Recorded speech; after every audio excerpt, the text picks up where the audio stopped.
नमस्कार दोस्तों, आज की इस डॉक्यूमेंट्री सीरीज में आप सभी का स्वागत है। आज की इस डॉक्यूमेंट्री सीरीज में मैं बात करने वाला हूँ इंग्लैंड, ग्रेट ब्रिटेन और यूके की।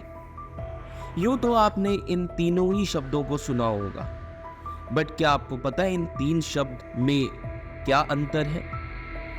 और कभी कभी इन तीनों ही शब्दों को एक दूसरे के स्थान पर भी सुना होगा, लेकिन इन तीनों ही शब्दों में काफी अंतर है। तो इंग्लैंड, ब्रिटेन और यूके के बीच के अंतर को समझने के लिए मैं सबसे पहले आपको यूरोप के इस मानचित्र को दिखाना चाहता हूं। इस मानचित्र को समझने की आवश्यकता है।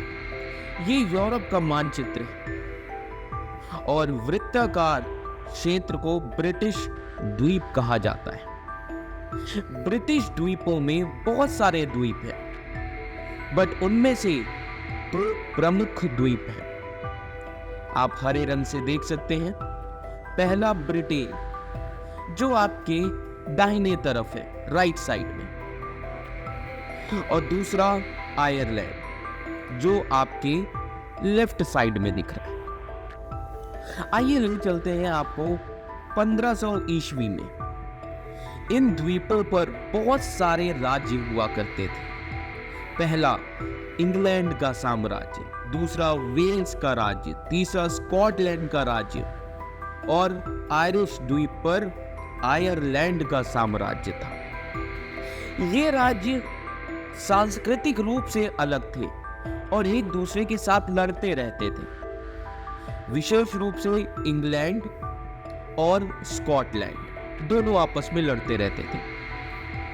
यदि आपको लगता है तो आप एक मूवी भी देख सकते हैं।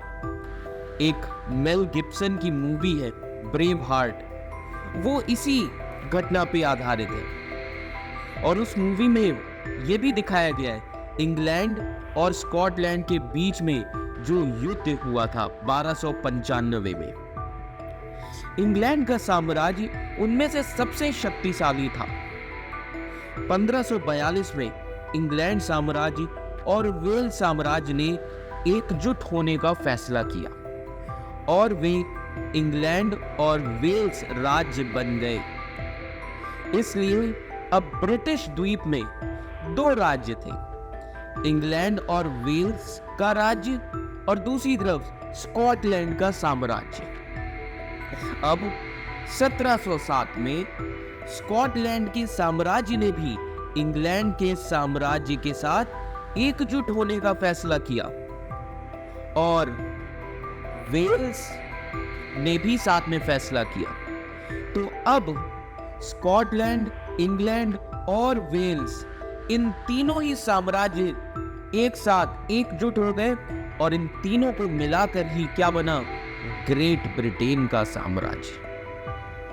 अब दूसरी ओर लेफ्ट साइड में आप देखेंगे आयरलैंड है। 1801 के आसपास आयरलैंड भी ग्रेट ब्रिटेन के साथ एकजुट हो गया और वे ग्रेट ब्रिटेन और आयरलैंड का साम्राज्य एक साथ मिलकर यूनाइटेड किंगडम बन गया। लेकिन आयरिश द्वीप सांस्कृतिक रूप से ब्रिटिश द्वीप से अलग था, दोनों का कल्चर अलग था। इसलिए स्वतंत्रता आंदोलन शुरू हुआ आयरिश द्वीप में और 1922 में आयरलैंड ने यूनाइटेड किंगडम से अपनी स्वतंत्रता की घोषणा कर दी। हालांकि ब्रिटेन ने उत्तरी आयरलैंड पर नियंत्रण बनाए रखा। इसलिए आयरलैंड को दो भागों में विभाजित किया गया था। पहला उत्तरी आयरलैंड, जो कि यूके का हिस्सा है, दूसरा दक्षिणी आयरलैंड, जो कि स्वतंत्र देश बन गया, जिसे आयरलैंड गणराज्य भी कहा गया। इंग्लिश में रिपब्लिक ऑफ आयरलैंड बोला जाता है। उत्तरी आयरलैंड में 1998 तक बहुत सारे स्वतंत्रता आंदोलन होते रहे, लेकिन अब तक उत्तरी आयरलैंड ब्रिटेन का ही हिस्सा है। तो आज अगर आप देखें, यूनाइटेड किंगडम की अपनी एक कॉमन पार्लियामेंट है जिसमें 650 एमपीज हैं, 533 इंग्लैंड से, 40 एमपी वेल्स के, 59 स्कॉटलैंड के और 18 नॉर्दर्न आयरलैंड के। तो इस पार्लियामेंट में जो भी डिसीजन लिए जाते हैं सब सेंट्रलाइज्ड डिसीजन होते हैं, सारे लोकल डिसीजन भी सेंट्रलाइज होते हैं, सिर्फ इंग्लैंड को छोड़कर। इंग्लैंड का अपना एक सेपरेट लॉ मेकिंग बॉडी है।